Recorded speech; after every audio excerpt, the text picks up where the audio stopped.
It's the Metro on WDET. I'm Robin Vincent. The Detroit Employment Solutions Corporation is the city's workforce agency, connecting residents to jobs and job training. It's been running under Mayor Mike Duggan for the last 13 years. But with federal dollars that have dried up and new leadership coming into office, how might it change? Producer Jack Philbrandt spoke with Detroit Documenters Jasmine Kaltenbach and Noah Kincaid to learn more.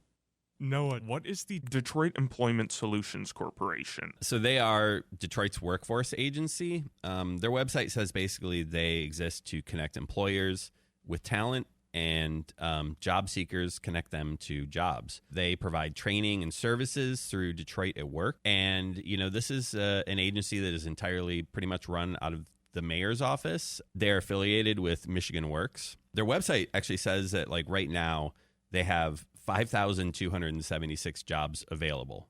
If you are a Detroit resident and you're looking for a job, I think actually also residents of Hamtramck and Highland Park can apply to a lot of these programs as well. But again, yeah, so this is it's been kind of Mayor Duggan's kind of his baby these last 12 years. It's about 12 years old, so it kind of came in with him. And it'll be really interesting to see what its future is with Mary Sheffield, if she decides she's going to redesign it or come up with something totally different. So, yeah, stand by. What's their current funding model, and why are they talking about changing it, Noah? Ever since the American Rescue Plan went through, they expanded greatly, and they've been doing all of this like really good work with American Rescue Plan funds, ARPA funds. And those funds are done at this point. Everything has already been allocated. There are no more funds coming in. And so now they're actually kind of going back to budget levels that they were saying really it makes more sense to compare not to last year's budget, but to compare to like 2019, 2018 even. And those are kind of the levels. So there's going to either need to be a contraction or there's going to have to be a replacement of funding. And right now, since the ARPA funds are no longer, they're really looking to like philanthropic organizations and foundations for that money. One thing that I do kind of want to have you explain a little bit, Noah, just because the word came up so much, is the delicate situation. The delicate situation, yeah. What is this delicate situation that they are talking about? If there is a delicate situation, you probably shouldn't mention it 5 times at a meeting. But they did. So again, it was clearly a delicate situation they didn't really want to talk about a lot or explain the details of. But at one point in the meeting, they referred to the delicate situation being a matter of $1.4 million in lost funds. Another point, they referred to it as the admin allocation issue they've been discussing. And in another situation, they referred to it as, I believe, funds that were spent that are not budgetable. So there was also some talk, as they were discussing, going out and kind of, wooing funders and getting some philanthropic dollars. They said, yeah, is that, someone asked, is that the only way that we're going to cover this $1.4 million? And, funders and philanthropy don't typically like to cover, millions of dollars in waste, I think is fair to say. So we don't really know exactly what happened. But they weren't happy about it. They, said, wow, that's real money, and said that was going to be the most difficult financial issue that they're facing. We have a clip from board member Alice Thompson at the November 3rd meeting. She's reacting to Detroit Employment Solution Corporation's financial challenges. And I just say this, I'm going to throw this out for Chris and the committee, and not for now, though. But my question is,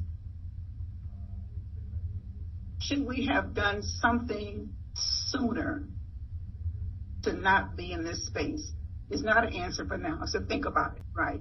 It's a lesson learned for us. Noah, can you explain the openings for Chief Finance Officer and Finance Director that the DESC has? I can. I can't. What I can't explain is why they've been open now for a year. Basically, both the CFO and the Director of Finance left. I believe one in December of 2024, the other in January of 2025, and they have not filled those positions since. Instead, they hired the services of a consulting firm to come in as outside consultants and, I guess, effectively replace them. There was, there were definitely some issues raised at the meeting. People were not happy that was the case.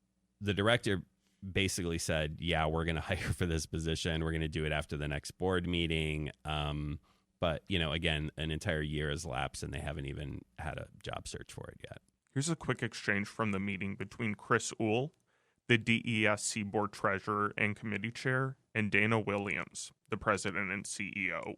No offense to consultants, but we need somebody permanent on staff to be able to do this. Yes, that's what the new person will be. And a volunteer board with consultants isn't enough. Jasmine, one of the DESC programs that many people might know about is the Grow Detroit Young Talent Program. Can you give us a snapshot of what this is doing in Detroit? It's for Detroiters, broadly ages 14 to 24, to get summer jobs and work experience. There's two main ways that the program operates. They're either paired with what they call program providers, and GDYT, Grow Detroit's Young Talent, pays the kids wages while they're in those programs over the summer. And program providers are typically other nonprofits or public entities or schools, community organizations, faith organizations that want to do youth programming. And so in this way, GDYT pays the youth to participate in their program, so they have the time and space to do that.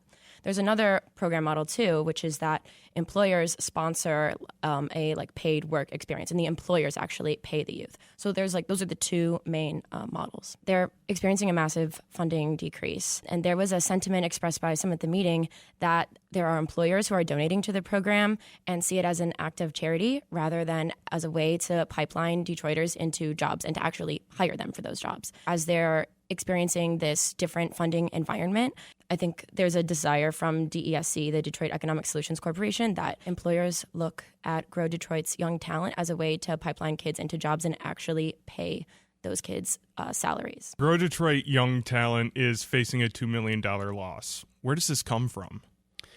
It was kind of hard to get this out of the meeting, but they did briefly mention it, and it kind of explained it away by just saying it was a timing issue. And I think the situation here is that GDYT is a summer program, and July 1st is the beginning of the fiscal year, right? So I think they said basically it was all training costs. It was $2 million deficit in training costs that weren't budgeted for, and I think the reality is that they were probably budgeted in a different year, and by the time the training actually happened, it was a different fiscal year than the year it was budgeted for.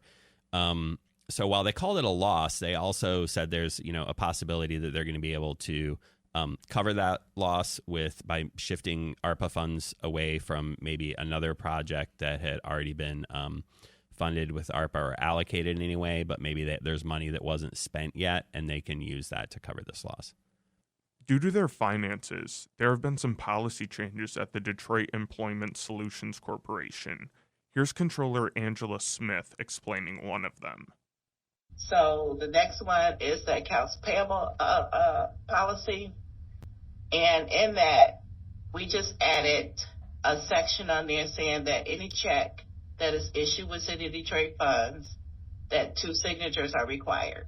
Previously, we received a waiver from the city, but they no longer wanted to give us a waiver, so they wanted us to add it to our policy. So it's been added to the policy. Jasmine, how's the Detroit Employment Solutions Corporation navigating their financial situation? Their operating cash is way down, over $9 million from last year. And their assets minus liabilities is only about $1.5 million. And so for an organization that does so much work, and that work is covered by philanthropy, which can have kind of interesting, breaks in time between like the work happening and the money coming in to cover that work. Having operating cash that low is definitely really concerning. So as a result, they're exploring a line of credit to give themselves some more cushion. I think overall, as we're looking at like the city's budget environment going into next year, between the tariffs and changes to